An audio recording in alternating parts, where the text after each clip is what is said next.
Yo les amis, c'est Kylian, j'espère que vous allez bien. On se retrouve bien longtemps après la dernière vidéo. Déjà, je pense que ça résonne un tout petit peu. Je vais travailler ça au son. J'en suis désolé si le son n'est pas encore top. Normalement, l'image est pas mal. Je suis encore en cours de préparation et c'est pour ça que je reviens avec une vidéo, on va dire, plutôt tranquille. Mais déjà, comme vous le voyez, nouveau décor.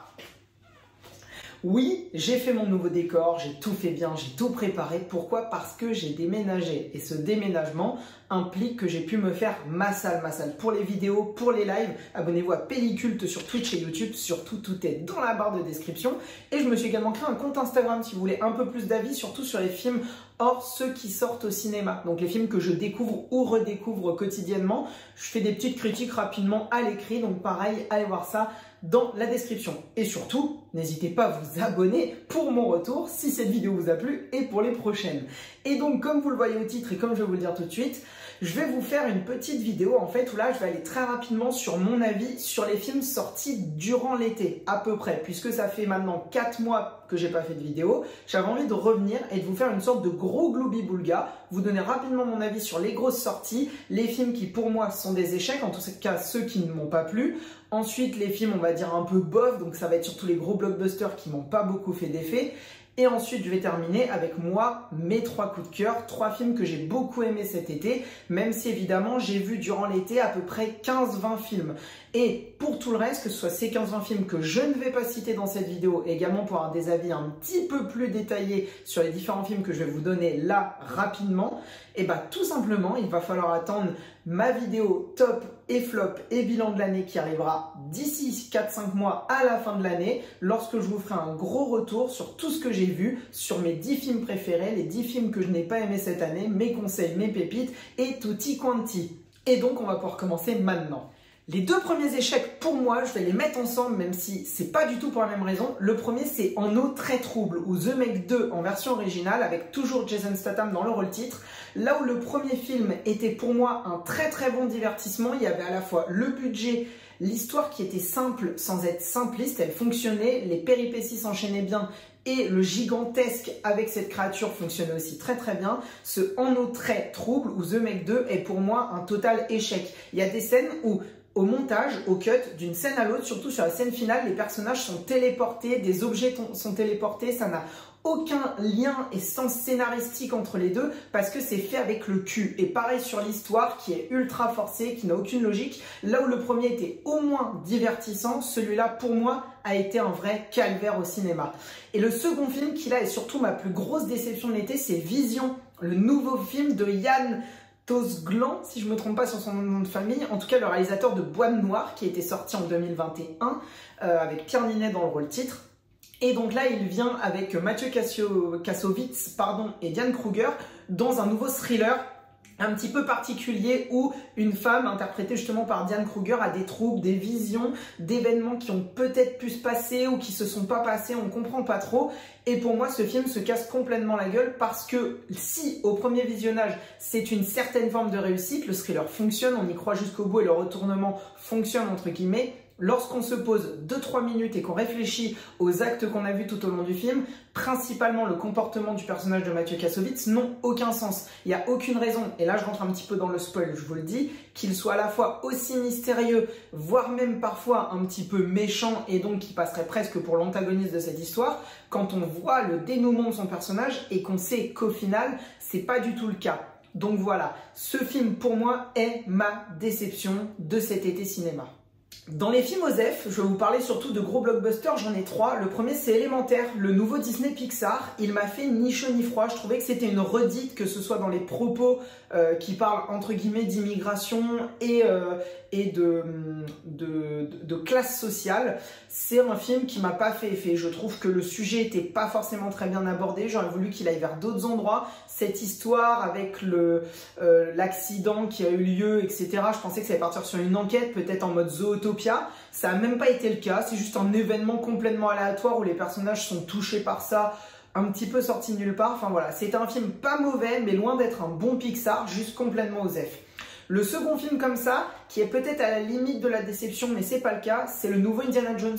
Indiana Jones 5 et le cadran de la destinée. J'ai passé un bon moment devant, je trouvais que les effets spéciaux fonctionnaient. Juste la scène de course-poursuite avec la petite voiture ou le tuk-tuk, là je sais plus trop, m'a pas forcément marqué et je trouve était moins impressionnante, puissante et surtout il n'y avait pas autant d'engouement que les autres scènes de course-poursuite dans les autres films Indiana Jones, sachant que oui, j'aime le 4. Donc effectivement, ce Indiana Jones 5, un petit peu osef et la partie fanservice avec la fin me dérange un petit peu, ça a été un petit bémol à la fin, puisque j'aurais préféré pour créer une boucle et une le fait qu'il soit archéologue, qu'il veuille devenir archéologue et que ça rentre dans l'histoire, j'aurais préféré qu'il reste là où il se retrouve à la fin et que ça crée une sorte de boucle temporelle que Vision essaye mais ne réussit pas. Et bah là, elle n'essaie pas alors que ça aurait pu réussir. Et le troisième film un petit peu osef, c'est Barbie. Barbie qui était la grosse sortie de l'été avec ce fameux Barbenheimer. Et bah ce film Barbie, j'ai trouvé qu'il était complètement déséquilibré. On a une première partie qui est extraordinaire, que ce soit dans la création de cet univers, dans ses personnages, dans l'humour presque satirique ou en tout cas qui fait grincer des dents, qui fonctionne super bien, c'est génial. Et cette deuxième partie qui se prend pour moi beaucoup trop au sérieux dans le monde des humains où chacun des personnages, au final les personnages de Barbie et de Ken et tous ceux qui sont autour fonctionnent super bien dans ce côté un petit peu parodique, mais les humains étant dans le même style qu'eux, je pense à toute cette équipe avec le PDG de Mattel et tous les mecs autour sont complètement inhumains, il n'y a aucun humain qui réagit comme ça à de tels événements. Bah ça fait que le film se perd un peu, il essaye de faire un message qui pour moi fonctionne pas trop. Déjà à la fin il répète on va dire son message de fin de 3 manières différentes. On a une couche, une surcouche et une surcouche avec la première Barbie. Je trouve que c'est un petit peu forcé, ça n'apporte pas forcément grand chose. Et j'ai un côté où j'ai un problème d'équilibre. C'est-à-dire que le film, en voulant dénoncer le patriarcat et en montrant que ça ne va pas, en mettant comme résolution finale, on retourne au monde des Barbies comme il était, donc entre guillemets au matriarcat, les femmes ont entièrement le pouvoir, ça crée juste le même déséquilibre opposé. Le film aurait dû justement aller à l'équilibre, parce que le principe d'une balance, c'est pas que si on enlève l'une des deux parties, la balance s'équilibre, c'est qu'il y a un total déséquilibre justement. Et le problème de ce film, c'est qu'il n'est pas équilibré, que ce soit dans le fond comme dans la forme. Donc, c'est un petit peu le osef de l'année parce qu'il y a des très bonnes idées, mais ça ne va pas au bout, ou en tout cas dans ce que ça essaie de faire pour moi, et bah ça se loupe et ça le fait mal. On va passer rapidement à des bons films. C'est Anatomie d'une chute. Ça a été énormément cité, ça a été énormément parlé. Tout ce que je peux dire, c'est que je suis d'accord avec tout le monde. C'est un film de procès qui marche super bien. J'adore ces films où au final, on attend la résolution finale. On se demande, est-ce que oui, c'est elle qui a tué ou pas? Et à la fin, on a la réponse ou pas d'ailleurs. Mais en tout cas, à chacun son interprétation, on a quand même une réponse finale. Le film se tient super bien, le rythme est génial. J'ai pas vu le temps passer. Le film dure, je crois, quasiment 2h30. J'avais l'impression à la fin du film que j'étais devant depuis 1h20 et vraiment je discutais de ça à la fin de la séance, j'ai pas du tout vu le temps passer. Le film était superbe, je vous conseille d'aller le voir. Est-ce qu'il mérite sa palme d'or? Je sais pas et je m'en fous, c'est pas sur ça que je note un film. Par contre, ce que je peux vous dire, c'est que c'est l'un des meilleurs films sortis cette année et l'un des meilleurs films français sortis cette année. Et le dernier film, c'est Tetris avec... j'ai perdu son prénom, Edgerton, celui qui joue dans les Kingsman, les 2 premiers Kingsman, et qui a joué aussi dans Rocketman, et qui vient là jouer le rôle, pas du créateur de Tetris, mais en tout cas de l'américain, ou l'anglais d'ailleurs, je sais même plus, qui a rendu Tetris mondialement connu et reconnu, avec toute une histoire en dessous, d'enjeux géopolitiques avec la Russie et les États-Unis justement durant la guerre froide et durant la période de la chute du mur de Berlin. Le film est extraordinaire de tension, il se fait super bien, il est actuellement, si je me trompe pas, sur Amazon Prime ou Apple TV. C'est un film SVOD, du coup il n'est pas sorti au cinéma. Ça fonctionne super bien, il y a des idées de mise en scène en lien avec le jeu Tetris, surtout lorsqu'il se déplace de lieu en lieu, parce qu'il y a beaucoup de déplacements, il y a à la fois au Japon, aux États-Unis, en Angleterre, en Europe et en Russie, et à chaque fois il crée tout un univers visuel avec les formes de Tetris. Il y a aussi beaucoup de moments où quand on voit le jeu, on s'amuse avec les réflexions des personnages à voir le jeu qui apparaît dans le monde réel. Et pareil sur une course-poursuite à la fin qui devient un petit peu vidéoludique. Le film est superbe, le rythme est trop bien et surtout c'est hyper intéressant. C'est un pur biopic sur la création et surtout oula, j'y arriverai pas du tout. Le fait que le jeu soit devenu international. Donc voilà, c'était les très bons films sortis cette année que je peux vous conseiller. Et enfin, 3 top films, 3 top blockbusters. J'ai pas parlé beaucoup de cinéma français parce que j'en parlerai un petit peu plus tard dans une prochaine vidéo, vous comprendrez vite. Le premier, c'est ce Mission Impossible 7 qui est en train de faire un petit flop, qui est même en train de flop d'ailleurs. Je l'ai trouvé super divertissant, je n'attendais pas plus d'un Mission Impossible. Il est en plus en 2 parties, ça donne l'eau à la bouche pour la suite. Donc voilà, moi, Mission Impossible 7, c'est un film que j'ai vraiment bien aimé, qui prend des risques aussi en tuant certains de ses personnages principaux, en mettant en place l'intelligence artificielle dans un moment où depuis 2-3 mois on fait que d'en entendre parler parce que c'est une technologie qui arrive dans la main du grand public et qui permet de faire énormément de choses. Et bah pour autant, le film qui a été produit il y a 1 an et demi, 2 ans, avait déjà cette idée en tête, la mise en application, et donc je trouve que ça résonne super bien avec ce que nous on a actuellement et des risques et dangers de l'intelligence artificielle, même si, à titre personnel, je considère que c'est une très bonne chose que ça se démocratise. Le second film auquel j'avais envie de vous parler, c'était évidemment Oppenheimer, le nouveau Christopher Nolan, il faut en parler. Pour moi, c'est une totale réussite. Je ne vais pas parler de tous les acteurs, à commencer par Cillian Murphy, à Robert Downey Jr., à Rami Malek, même à Florence Pugh et à... j'ai perdu son nom, Emily Blunt, voilà, et à Emily Blunt, qui sont tous extraordinaires. On a aussi plein d'acteurs encore plus secondaires, tertiaires qui apparaissent de partout, Matt Damon aussi également.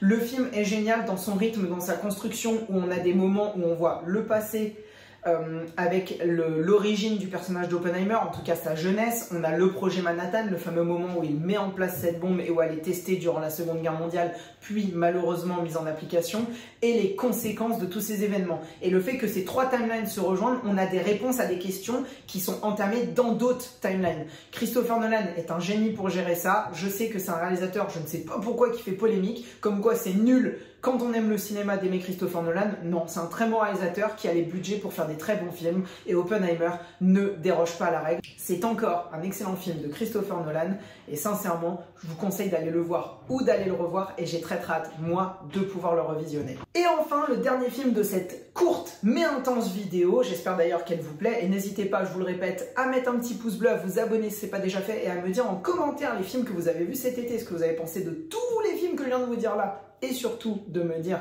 s'il y a d'autres films sortis cet été que vous me conseillez de voir, et comme ça je vous dirai en commentaire si je les ai vus ou pas. Et donc le dernier film qui est moi le film que j'ai préféré de cet été et l'un de mes films préférés sortis cette année, c'est le nouveau Neil Blomkamp, Gran Turismo. Je suis un amoureux de Neil Blomkamp, je rêve de vous en faire une vidéo, et je travaille actuellement d'ailleurs sur un scénario pour pouvoir vous faire la vidéo la plus complète pour vous démontrer mon amour et le talent qu'a ce réalisateur. Neil Blomkamp, c'est un mec qui simplement a fait aujourd'hui 4 films. Il est arrivé, il a posé ses couilles sur la table, il a fait District 9, bam, culte. Il enchaîne, on lui donne du budget, il te sort Elysium. Ça a fait un petit échec, mais moi je trouve que c'est un très bon film de science-fiction qui peut-être est un petit peu trop too much. Il va un petit peu trop sur les deux opposés, surtout sur sa rivalité riche et pauvre. Mais il y a des très bonnes idées dans Elysium. Et ensuite, un petit peu moins de budget, projet qui le tient un peu plus à cœur. Il arrive sur Chappie, boum, deuxième chef-d'œuvre. Chappie, c'est une pure réussite. Revoyez-le si vous ne l'aimez pas et découvrez-le si vous ne l'avez pas encore vu. Puis, période Covid, très compliquée, il avait comme objectif de lancer, il était appelé par la 20th Century Fox avant le rachat Disney pour faire un Alien 5, validé par Sigourney Weaver qu'il avait rencontré à la fois sur ses industries personnelles et à la fois sur le tournage de Elysium. Et ça ne s'est pas fait, malheureusement j'aurais rêvé de voir un jour Neil Blomkamp réaliser un film Alien. Et donc il arrive avec un film d'horreur nommé Démonique, sorti sur les plateformes. C'est un échec total, Démonique. On va pas en parler, mais c'est un cas un petit peu particulier. Et donc il arrive ici avec un nouveau film. Et c'est une putain de réussite, c'est extraordinaire, que ce soit dans la tension, que ce soit dans l'acting. J'ai perdu le nom de l'acteur principal qui est assez jeune, que je n'avais jamais vu avant, il est génial. On a David Harbour, notre fameux policier dans Stranger Things, et on a surtout notre très cher Legolas, l'acteur de Legolas, j'ai encore perdu son nom, j'arrive jamais à me souvenir de son nom à lui. Les 3 personnages sont extraordinaires, sont superbement bien écrits, et Gran Turismo est une putain de réussite. À la fois dans le fond, puisque c'est un film qui traite, comme d'habitude dans le style de Neil Blomkamp, d'inégalité des chances et du fait de se battre lorsqu'on est tout en bas pour arriver tout en haut, avec ce jeune de cité passionné de jeux vidéo et qui va, par le biais du hasard et par son talent intrinsèque sur le jeu Gran Turismo, devenir un pilote de course et aller participer un jour aux 24 heures du Mans. Et de l'autre côté, on a purement son style de réalisation. On a des effets visuels où lorsque il est en train de jouer au jeu vidéo, une voiture apparaît autour de lui et il apparaît sur un circuit. Inversement, des moments où il est sur le circuit et il se rappelle pour pouvoir faire la bonne manœuvre et réussir ses objectifs de course. On va avoir le jeu vidéo qui apparaît devant lui pour justement lui rappeler ses sensations lorsqu'il était en train de jouer. L'attention fonctionne, on a une grande scène au milieu du film d'un accident qui, moi, franchement, m'a coupé le souffle et m'a mis extrêmement mal sur les conséquences de cet accident. Les personnages sont géniaux, la manière de filmer, on a beaucoup de plans en drone pour suivre la course, on est vraiment en plein dedans. Le monde automobile n'est pas forcément un monde que je connais très bien, je le suis de plus en plus, ça s'est démocratisé en France depuis quelques années, mais pour autant je le maîtrise pas du tout et pourtant j'adore le sport. Ce film m'a donné deux envies. La première, c'est de continuer à défendre Neil Blomkamp, qui est pour moi l'un des plus grands réalisateurs de sa génération. Et de deux, de découvrir le sport automobile. Donc très sincèrement, je sais que ce film n'est pas en train de flop, mais il mérite encore plus et de relancer la carrière de Neil Blomkamp parce qu'il le mérite. Si je dois vous donner un conseil et une chose, allez voir ce film. Allez voir Gran Turismo, il faut défendre ce genre de projet. Et très sincèrement, j'ai fait cette vidéo où je vous parle un petit peu de tous mes films pour cette conclusion, pour vous donner envie d'aller voir Gran Turismo. En attendant les amis, j'espère que cette vidéo vous a plu. Un petit peu condensé, j'espère que ce format vous aura plu quand même. Dites-le moi dans les commentaires. Et en attendant, je vous dis à la prochaine. C'était Guilain et surtout n'oubliez pas, regarder des films, c'est bien, mais les comprendre, c'est mieux. Ciao ciao les amis.